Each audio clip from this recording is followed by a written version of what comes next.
Timnas U23 kita melakoni laga pertama dan kita sudah menyaksikan baik siaran langsung di stasiun televisi, sudah mendengar kabar bahwa kita gagal meraih kemenangan di laga perdana grup J ya, untuk Piala Asia ini. Dan memang sangat disayangkan bahwa keunggulan kita sebagai tuan rumah menghadapi Laos yang di atas kertas mestinya kita harus bisa menang ya, kalau bisa melihat dari apa yang tersaji. Tetapi faktanya kita tidak bisa mencetak sebiji gol pun ke gawang Laos, di mana penjaga gawang mereka juga memang tampil luar biasa dengan pertahanan yang sangat disiplin. Tapi apapun itu, ini hasil seri yang mengecewakan memang ya, sama saja dengan kita kalah kalau bisa dikatakan sini. Dan bagi Laos tentunya ini mereka menyambut dengan gembira karena mampu menahan tuan rumah Indonesia yang difavoritkan di grup ini. Nah, semua pemain tentunya sudah berusaha ya untuk tampil maksimal, untuk bisa memenangkan laga. Tapi apa boleh buat ya, kita harus keluar stadion dengan kepala tertunduk. Tentunya ada rasa tidak ya enak ya, berkecamuk di hati semua pemain ketika gagal meraih 3 poin. Sebaliknya lawan berat kita Korea Selatan mendapatkan 3 poin dan menang besar 5-0 atas Makau. Ini menyulitkan bagi kita. Artinya untuk bisa lolos bahkan dengan runner up terbaik pun agak berat. Untuk menjadi juara grup, Korea sudah di depan mata. Ya, mereka tinggal menang melawan Laos 6 poin, dan terakhir mereka cukup menahan imbang Indonesia aja udah lolos dengan 7 poin. Nah, kita masih ada harapan memang ya.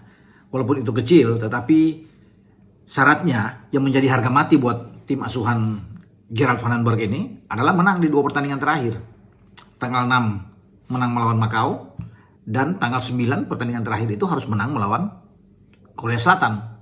Ya, banyak yang mengatakan memang lawan Laos aja kita susah, apalagi mau bicara menang melawan Korea Selatan. Ya itu wajar, orang bisa mengatakan demikian, tapi tidak ada pilihan bagi kita.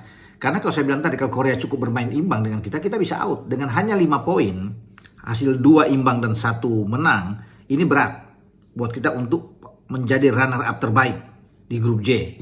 Karena kan selain ada 11 tim di 11 grup langsung lolos sebagai juara grup, ada dipilih 4 tim dengan status runner up terbaik dari 11 grup itu.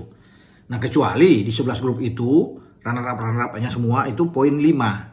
Sama seperti kita misalnya. Tapi kita beruntung punya gol yang lebih bagus. Seandainya kita bisa mendapatkan gol banyak melawan Makau, tapi itu kan kita belum tahu berapa. Korea bisa menang dengan 5. Nah, kita bisa, apakah bisa sama dengan Korea 5 atau bahkan lebih, atau bahkan mungkin cuma 2-0, 3-1 bisa saja. Nah, ketika angka 5 ini sama semua, tentunya akan dilihat dengan goal average dari semua tim. Ya, memang sulit untuk bisa dikatakan di sini. Dan Korea berpeluang untuk bisa menang melawan kita, sangat berpeluang untuk mereka bisa menyapu bersih untuk pertandingan nanti di grup J. Ya, jadi memang kita dalam posisi yang di ujung tanduk ya teman-teman. Sangat ironis memang, kita 2 tahun lalu dengan pelatih STY yang menangani saat itu, Marcelino dan kawan-kawan, itu hampir saja lolos ke Olimpiade di Paris. Kita masuk menembus babak semifinal. Itu prestasi yang luar biasa. Ya, memang dengan materi pemain yang oke, karena masih ada Rizky Ridho, ya, masih ada Ivar Jenner, termasuk dengan Rafael Struijk yang juga kemarin ikut bermain kan. Kita bisa lihat tampil oke lah ya, saat itu. Nathan Cho ya. Jadi ini prestasi yang membanggakan tentunya.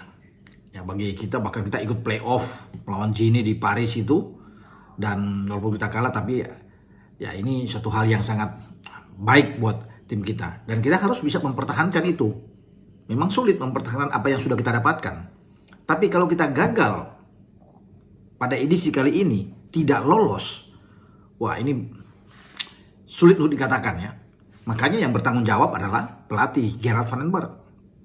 Ya, dia yang harus dievaluasi. PSSI wajib mengevaluasi Vandenberg. Nah, itu kewajiban. Dengan 2 pagelaran yang ditargetkan oleh PSSI untuk bisa satu menjadi juara di Piala AFF, kita gagal. Dan sebagai tuan rumah ini, ya wajar juga kita mentarget juara, tapi akhirnya kalah lawan Vietnam kan.